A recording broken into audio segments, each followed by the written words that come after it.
Hello and welcome दोस्तों। एक बार फिर से स्वागत है आपका अपने यूट्यूब चैनल टेक विलेजर्स में।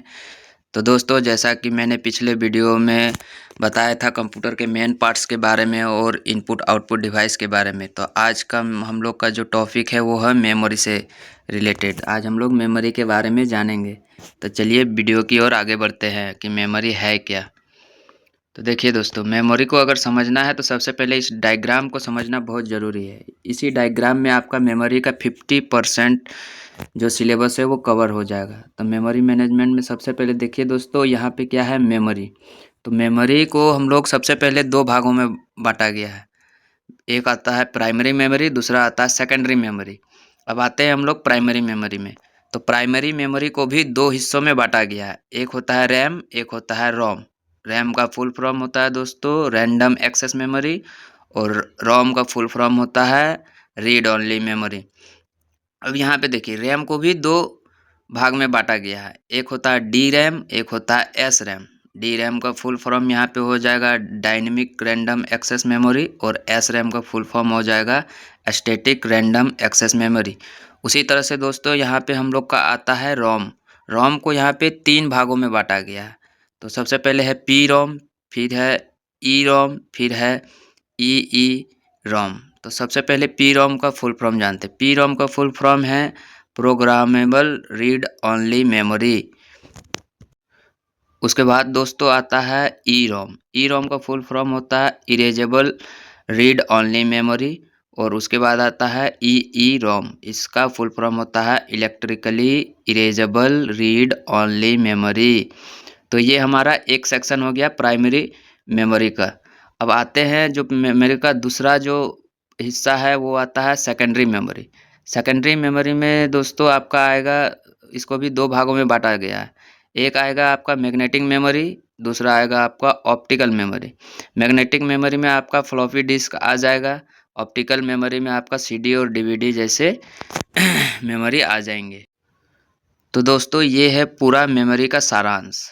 यानी पूरा मेमोरी का जो चार्ट मैंने जितना मेमोरी में हम लोग को पढ़ना है उसको एक चार्ट में मैं कर दिया हूँ। अब इसी चार्ट को क्या करना है, बारी बारी से थोड़ा इसको डिफाइन करते हैं। चलिए आगे बढ़ते हैं कि आखिर ये सब है क्या, इसको थोड़ा डिफाइन करते हैं। तो देखिए दोस्तों, सबसे पहले कि मेमोरी है क्या उसको पहले जानते हैं। तो कंप्यूटर मेमोरी वो स्थान है जहां डेटा, इंस्ट्रक्शंस और रिजल्ट्स को स्टोर किया जाता है ताकि सीपीयू उन्हें उपयोग कर सके। यानी कोई भी डेटा को, कोई भी इंस्ट्रक्शंस को, कोई भी रिजल्ट को जब हमको सेव करके रखना होता है, उसको स्टोर करके रखना होता है लंबे समय के लिए, तब या फिर कोई भी उस पर काम कर रहे हैं कंप्यूटर में, तो जब डाटा होल्ड करके रखा जाता है तो वो मेमोरी में ही स्टोर होता है। तो मेमोरी को जैसे कि हम लोग बता रहे थे कि दो भागों में बांटा गया है। एक है प्राइमरी, दूसरा है सेकेंडरी। तो चलिए प्राइमरी मेमोरी के बारे में पहले थोड़ा बहुत जानकारी ले लेते हैं। तो प्राइमरी मेमोरी को मुख्य मेमोरी भी कहा जाता है। ठीक है दोस्तों, तो प्राइमरी मेमोरी को मेन मेमोरी भी कहा जाता है। यह सीपीयू से सीधे संपर्क में रहते हैं। यानी जब सीपीयू काम करता है तब ये मेमोरी भी उसके साथ साथ काम करता है। इसकी विशेषताएं क्या है ना, ये बहुत फास्ट होते हैं, इसके स्टोरेज जो कैपेसिटी है वो सीमित रहती है, तथा यह कॉस्टली भी होता है, महंगा होता है, और ये सीपीयू द्वारा डायरेक्ट एक्सेस किया जाता है। अब नेक्स्ट आता है दोस्तों सेकेंडरी मेमोरी, यानी इसको हम लोग सहायक मेमोरी भी कहते हैं। इसे एक्सटर्नल परमानेंट स्टोरेज भी कहते हैं। यानी इसमें डेटा हमेशा के लिए, जब तक आप उसे डिलीट ना करो खुद से, तब तक के लिए ये सेव ही रहता है। इसकी विशेषताएं क्या है, इसमें बहुत ज़्यादा स्टोरेज कैपेसिटी होती है। ये प्राइमरी मेमोरी के अपेक्षा थोड़ा सस्ता भी होता है, लेकिन ये धीमा भी होता है। ये सीपीयू से डायरेक्ट एक्सेस नहीं करता है। आगे देखते हैं दोस्तों, आगे आता है प्राइमरी मेमोरी के बारे में। अब देखते हैं प्राइमरी मेमोरी में अब दो प्रकार का, जैसे हम लोग देखे थे अपने चार्ट में कि प्राइमरी मेमोरी को दो भागों में बांटा गया है, एक है रैम, एक है रोम। तो सबसे पहले रैम के बारे में जानते हैं। रैम का जैसे कि फुल फॉर्म मैंने बताया, रैंडम एक्सेस मेमोरी होता है। रैम क्या है ना, रैम एक अस्थाई है, अस्थाई मेमोरी होती है, यानी वोलाटाइल। ये इसका कहने का मतलब है कि जब तक कंप्यूटर ऑन है तभी तक वो डेटा रहेगा आपके पास। अगर कंप्यूटर ऑफ हो गया तो वो डेटा वहाँ से डिलीट हो जाएगा। जैसे ही पावर ऑफ होगा कंप्यूटर का, डेटा डिलीट हो जाएगा। ये रनिंग प्रोग्राम्स इसी में होते हैं। यानी जो भी हम लोग काम करते हैं क्रोम में, एमएस वर्ड में, जो भी अगर कोई हम लोग वीएलसी मीडिया में अगर कोई वीडियो चला रहे हैं, ये सारे रैम से चलते हैं, रैम मेमोरी यूज करते हैं। उसी तरह से रैम के भी दो प्रकार है, एक है डी रैम, एक है एस रैम।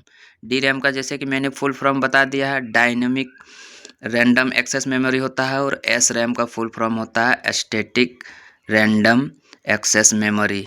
ठीक है दोस्तों, अब आगे आते हैं रोम में। अब रोम का जो हम लोग का फुल फॉर्म है वो है रीड ओनली मेमोरी।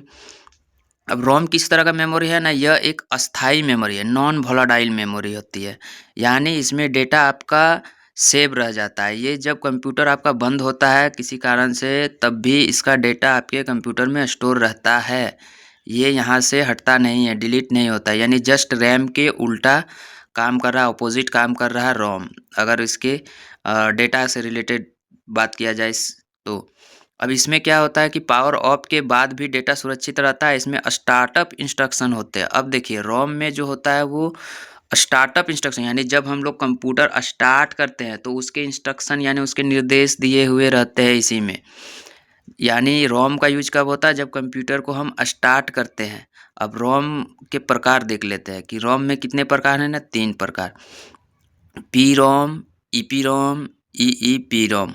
अब उदाहरण में जैसे कि दिए हैं कि कंप्यूटर स्टार्ट होने की प्रक्रिया में रोम का यूज होता है। ठीक है दोस्तों, अब आगे बढ़ते हैं। आगे में देखिए यहाँ पे हम डिस्कस करते हैं थोड़ा सा कि रैम और रोम में अंतर क्या है, डिफरेंस बिटवीन रैम एंड रोम। तो सबसे पहले बेसिक है फुल फॉर्म। इन दोनों का फुल फॉर्म डिफरेंट है। देखिए रैम का फुल फॉर्म हो जाएगा आपका रैंडम एक्सेस मेमोरी, और रोम का फुल फॉर्म हो जाएगा रीड ओनली मेमोरी। अब इसका नेचर क्या है, इनका नेचर है कि रैम का जो नेचर है वो वोलेटाइल है, यानी टेम्पररी है, यानी अस्थाई है। जब तक आपका कंप्यूटर ऑन है तब तक ये रन करेगा, आपका डेटा तभी तक रहेगा, आपको दिखेगा। उसके बाद जैसे ही आपका कंप्यूटर बंद हो जाएगा, ऑफ होगा, ये सीधे सीधे इसका डेटा डिलीट हो जाएगा आपके कंप्यूटर से। रोम में वैसा नहीं है। रोम में क्या है दोस्तों कि ये परमानेंट आपका डेटा कंप्यूटर में सेव रहता है, स्टोर रहता है। पावर ऑफ होने पर जैसे कि डेटा लॉस्ट, जैसे कि हम इससे पहले भी बता रहे हैं कि जैसे ही पावर ऑफ होगा आपका कंप्यूटर का, डेटा लॉस हो जाएगा, मतलब डिलीट हो जाएगा। किसमें, रैम में। रोम में क्या होगा, डेटा किसी भी तरह से डिलीट नहीं होगा। अब इसका यूजेस क्या है, तो यूजेस में दोस्तों आपका stores data of running programs and applications. यानी जब हम लोग का कोई प्रोग्राम और एप्लीकेशन कंप्यूटर में जब रन कर रहा होता है, चल रहा होता है, तब उस टाइम रैम मेमोरी का यूज होता है। और रोम का यूज कब होता है ना, stores instructions to start the computer. यानी कंप्यूटर को जब स्टार्ट किया जाता है उसके लिए कुछ निर्देश दिए गए हैं पहले से ही, तो उसको स्टोर करके रखता है। अब इसमें देखते हैं बेसिक में रीड एंड राइट। तो रैम में हम लोग क्या कर सकते हैं, दोनों कर सकते हैं। इसमें रीड भी कर सकते हैं और राइट भी कर सकते हैं रैम मेमोरी के माध्यम से। लेकिन रोम में जनरली हम लोग केवल रीड कर सकते हैं। जैसा कि आप लोग देखे होंगे, जब हम कंप्यूटर स्टार्ट करते हैं तो कुछ बूटिंग होता है, इंस्ट्रक्शंस आते हैं। क्या हम लोग उस जगह पे कुछ भी अपने से लिख सकते हैं? नहीं, वहाँ पे लिखने का कुछ ऑप्शन ही नहीं मिलेगा आपको। तो वहाँ पे रोम मेमोरी यूज हो रहा है। लेकिन जब किसी एप्लीकेशन पे अगर मान लेते हैं हम लोग लिब्रे ऑफिस राइटर में अगर काम कर रहे हैं, तो हम लोग वहाँ टाइप भी कर सकते हैं, लिख भी सकते हैं और उसको पढ़ भी सकते हैं। लेकिन रोम में जब हम लोग का कंप्यूटर स्टार्ट हो रहा होता है, उस टाइम रोम मेमोरी यूज होता है। तो उस टाइम हम लोग सिर्फ उसको पढ़ सकते हैं, देख सकते हैं, लेकिन उस पर कुछ भी लिखने चाहेंगे तो उस टाइम कुछ भी हम लोग लिख नहीं पाएंगे। वहीं स्पीड में अगर आएंगे तो स्पीड में रैम का स्पीड रोम के अपेक्षा अधिक होता है। ये क्लियर है दोस्तों। स्टोरेज कैपेसिटी, तो स्टोरेज कैपेसिटी में भी रैम का स्टोरेज रोम के अपेक्षा अधिक होता है। अब चलते हैं नेक्स्ट स्लाइड की ओर। तो दोस्तों नेक्स्ट स्लाइड में हम यहाँ डिफाइन किए S RAM and D RAM के बारे में, कि एस रैम और डी रैम है क्या, है ना, जो आया था हम लोग का बीच में एस रैम और डी रैम। देखिए यहाँ पे एस रैम है, डी रैम है, जो रैम का जो दो पार्ट है उसके बारे में थोड़ा जानते हैं। तो यहाँ एस रैम का फुल फॉर्म होता है स्टैटिक रैंडम एक्सेस मेमोरी। तो एस रैम रैम का एक प्रकार है जो बहुत तेज और महंगी होती है। इसका उपयोग मुख्य रूप से कंप्यूटर में कैश मेमोरी के रूप में किया जाता है।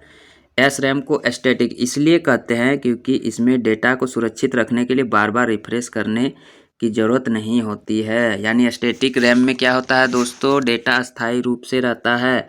इसमें बार बार आपको रिफ्रेश करने का ज़रूरत नहीं पड़ता है।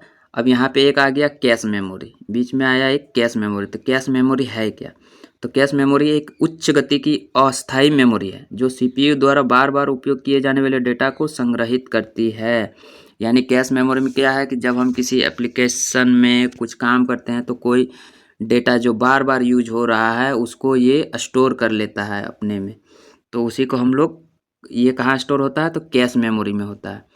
अब दोस्तों आ जाते हैं डी रैम में। तो दोस्तों डी रैम में यहाँ मेंशन नहीं किया हूँ, पर D RAM just S RAM के अपोजिट काम करता है।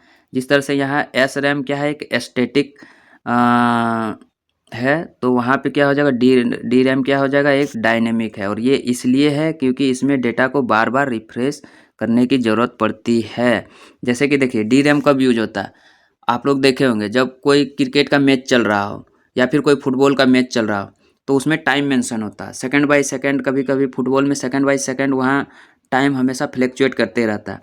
तो यहाँ क्या हो रहा है, डेटा रिफ्रेश हो रहा है। जैसे कि क्रिकेट में स्कोर बोर्ड चल रहा हो, जैसे जैसे स्कोर बढ़ता जा रहा हो वहाँ नंबर चेंज होते जाता है। तो यहाँ पे डी रैम यूज हो रहा है, क्यों? क्योंकि यहाँ डेटा रिफ्रेश हो रहा है। ठीक है दोस्तों, अब आ जाते हैं दोस्तों रोम में। तो यहाँ रोम का जो प्रकार है उसमें सबसे पहले आता है पी रोम, यानी प्रोग्रामेबल रीड ओनली मेमोरी। यानी रोम एक ये पी रोम का एक प्रकार है जिसमें डेटा सिर्फ एक बार लिखा जा सकता है। एक बार डेटा सेव हो जाने के बाद उसे बदला या मिटाया नहीं जा सकता है। यानी पी रोम में कोई भी डेटा को एक बार लिखने के बाद सेव हो जाए तो उसको हम फिर से मिटा नहीं सकते हैं। वहीं पे दोस्तों देखिए ईपी रोम में, तो ईपी रोम में क्या होता है कि अगर कोई डेटा को अगर हम लिखें एक बार तो उसे दोबारा मिटा सकते हैं। और दोस्तों आपको ये बता दे रहे हैं कि ईपी रोम को मिटाने के लिए अल्ट्रा वायलेट किरण का यूज होता है, अल्ट्रा वायलेट का यूज होता है। उसी तरह से आता है दोस्तों ई रोम। तो इसको भी क्या कर सकते हैं दोस्तों, हम लोग मिटा सकते हैं, लेकिन किससे ना, इलेक्ट्रिकली मिटा सकते हैं। जिस तरह से ईपी रोम को हम लोग अल्ट्रा वायलेट से मिटाते हैं, उसी तरह ई रोम को हम लोग इलेक्ट्रिकली यानी बिजली से उसको दोबारा मिटाया जा सकता है। तो यहाँ पर दोस्तों हम लोग का जो मेमोरी का पहला पार्ट है वो यहाँ पे समाप्त होता है। अब चलते हैं सेकंड पार्ट की ओर, सेकेंडरी मेमोरी की ओर।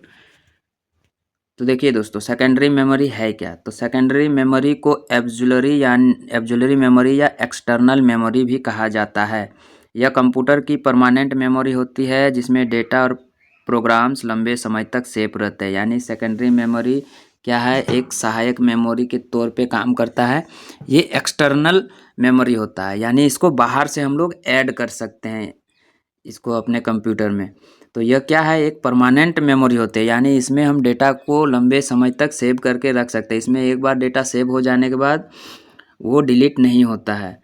वहीं पे सेकेंडरी मेमोरी वो मेमोरी होती है जिसमें डेटा अस्थायी रूप से संग्रहित होते हैं, यानी कि परमानेंटली उसको स्टोर कर सकते हैं हम लोग, और कंप्यूटर बंद होने पर भी नष्ट नहीं होता है।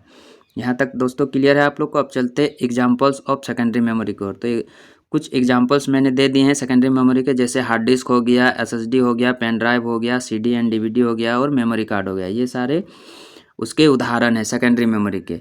अब दोस्तों बढ़ते हैं वीडियो के आगे की ओर। तो देखिए मेमोरी मेजरमेंट्स यूनिट्स, यानी मेमोरी को मापने का इकाइयाँ क्या क्या होती है, किन किन इकाइयों से हम लोग मेमोरी को माप सकते हैं। तो देखिए दोस्तों कंप्यूटर मेमोरी में डेटा को मापने के लिए अलग अलग मेमोरी इकाइयों का उपयोग किया जाता है। सबसे छोटी इकाई बिट होती है और सबसे बड़ी टीबी पीबी तक जाती है। ठीक है दोस्तों, तो देखिए स्टार्टिंग कहाँ से हो रहा है इसको हम लोग देखते हैं। सबसे छोटी इकाई बिट है, बिट के बाद आता है निब्बल, निब्बल के बाद आता है बाइट, बाइट के बाद आता है केबी, केबी के बाद आता है एमबी, एमबी के बाद आता है जीबी, जीबी के बाद आता है टीबी। तो ये इससे आगे और भी होता है, लेकिन ये जनरली हम लोग के इतना काम करने के लिए हम लोग को इतना ही ज़रूरत पड़ता है। तो चलते बढ़ते हैं इसके आगे वीडियो की ओर। तो देखिए इसमें मेमोरी मेजरमेंट यूनिट्स के बारे में मैंने थोड़ा बहुत डिफाइन किया है, जैसे कि बिट के बारे में। तो बिट क्या है कि बिट सबसे छोटी मेमोरी यूनिट होती है, इसमें सिर्फ 0 या 1 ही होता है, यानी बाइनरी नंबर ही ये सिर्फ एक्सेप्ट करता है बिट में। आगे बढ़ते हैं निब्बल की ओर। निब्बल में आ गया आपका 4 बिट्स इक्वल टू 1 निब्बल, यानी 4 बिट्स जब मिल जाएंगे तब जाकर के वो एक निब्बल बनेगा। उसी तरह से आता है दोस्तों बाइट। बाइट क्या हो गया ना, 8 बिट्स जब मिल जाएंगे तो एक बाइट बन जाएंगे। ठीक है दोस्तों, और ये क्या है, एक लेटर या नंबर स्टोर होता है एक बाइट के अंदर, यानी जब भी हम लोग कोई एक लेटर लिखते हैं कंप्यूटर में, कोई भी एक लेटर प्रेस करते हैं कीबोर्ड के माध्यम से, चाहे वो अल्फ़ाबेटिकल हो, चाहे वो नंबर हो, चाहे वो सिंबॉलिक हो, वो सब 8 बिट्स का स्पेस लेता है। वो क्या करता है, 1 बिट्स का स्पेस लेता है। अब आगे बढ़ते हैं 4 नंबर में, वो आ गया आपका किलोबाइट। तो देखिए दोस्तों, किलोबाइट को शॉर्ट में केबी बोला जाता है। तो 1 केबी इज इक्वल टू 1024 बाइट्स, यानी 1 किलोबाइट में 1024 बाइट्स होते हैं। इसमें क्या आ जाता है दोस्तों, आपका छोटी फाइल्स के लिए इसको यूज किया जाता है। यानी सिंपल हम लोग क्या करते हैं, 1-2 पेज का अगर कोई पीडीएफ हो, तो उस तरह का कोई फाइल हो, तो ये हम लोग का बाइट्स में स्टोर हो जाता है। एग्जाम्पल में टेक्स्ट फाइल अगर कुछ लिखे हैं और उसको थोड़ा बहुत ही लिखे हैं, 1 पेज का इस तरह से, तो उसको हम लोग जब सेव करते हैं तो वो बाइट्स के किलोबाइट केबी के अंदर ही सेव हो जाता है, यानी 1024 बाइट्स के अंदर अंदर वो आ जाता है। अब किलोबाइट्स के आगे बढ़ते हैं, तो इसके बाद आता है दोस्तों मेगाबाइट्स, यानी इसको हम लोग एमबी बोलते हैं। तो 1 एमबी में कितने किलोबाइट्स होते हैं ना, 1024 किलोबाइट्स होते हैं। इसमें हम लोग क्या कर सकते हैं, थोड़ा सा बड़ा फाइल सेव कर लेते हैं, जैसे कि फ़ोटो हो गया, सॉन्ग हो गया, ये हम लोग का एमबी में आ जाता है। तो इस तरह के चीज़ों के लिए हम लोग क्या करते हैं कि मेगाबाइट आ जाता है फ़ोटो में, सॉन्ग्स के लिए। तो अब आगे आते हैं गीगाबाइट्स। अब इसको हम लोग शॉर्ट में बोलते हैं जीबी। तो 1 जीबी में दोस्तों 1024 एमबी तक आता है। 1024 एमबी बराबर 1 जीबी होता है। इसमें हम लोग क्या कर सकते हैं, एक पूरा मूवी ही डाउनलोड कर सकते हैं दोस्तों, या फिर मोबाइल स्टोरेज जो है हम लोग का, उसमें बहुत सारे और भी आ जाते हैं। फ़ोटो कलेक्शन करते करते करते करते वो 1024 एमबी तक पहुंच जाते हैं। एग्जांपल में मोबाइल मेमोरी, मोबाइल का जो मेमोरी है वो हम लोग का किस में रहता है, जीबी में रहता है। अब आगे बढ़ते हैं दोस्तों 7वें नंबर में, तो टेराबाइट। अब जीबी से बड़ा कौन आ गया ना, टेराबाइट। इसको हम लोग शॉर्ट में लिखते हैं टीबी। तो 1 TB is equal to 1024 GB होता है। ये हार्ड डिस्क में यूज होता है। ये दोस्तों टीबी जो होता है। अब इससे आगे दोस्तों आते हैं 8 नंबर में। तो 8 नंबर में क्या है, पेटाबाइट। पेटाबाइट में क्या होता है कि 1 petabyte is equal to 1024 TB के बराबर होता है। अब ये बहुत बड़े डेटा के लिए इसका यूज होता है, जैसे उदाहरण डेटा सेंटर, गूगल, फेसबुक का डेटा, इन सब को स्टोर करने के लिए पेटाबाइट यूज किया जाता है। ठीक है दोस्तों, अब 9 में आता है एक्साबाइट। अब एक्साबाइट में होता क्या है दोस्तों कि 1 EB is equal to 1024 PB होता है, यानी पेंटाबाइट होता है। यानी पूरी दुनिया के जो बड़े बड़े नेटवर्क का जो डेटा है उसको ये स्टोर करके रखता है। और आपका आगे बढ़ते हैं तो मिलेगा आपको जेटाबाइट, यानी 1 जेडबी बराबर 1024 ईबी। इसका यूज दोस्तों आपका वैश्विक स्तर पर बहुत विशाल डेटा, यानी बहुत अधिक मात्रा में जब डेटा को स्टोर करना हो तब इसका जेटाबाइट का यूज होता है। और इसके आगे जब आते हैं तो आपको मिलेगा yottabyte. 1 Y B is equal to 1024 Z B. और ये क्या है दोस्तों, ये जो यूनिट है ये अब तक की सबसे बड़ी मेमोरी इकाई है। कंप्यूटर सिस्टम के अंदर योटाबाइट सबसे बड़ी मेमोरी यूनिट है। और इसका जो है इसका जो स्टोरेज क्षमता है कि भविष्य में जो अनुमानित डेटा है वो सबको स्टोर करके रख सकता है। तो ठीक है दोस्तों, हम लोग का वीडियो मेमोरी का यहीं पे आज ख़त्म होता है। अगर आपको ये वीडियो अच्छा लगा तो चैनल को लाइक करें, सब्सक्राइब करें और बेल आइकन को दबाना ना भूलें। ठीक है दोस्तों, मिलते हैं नेक्स्ट वीडियो में।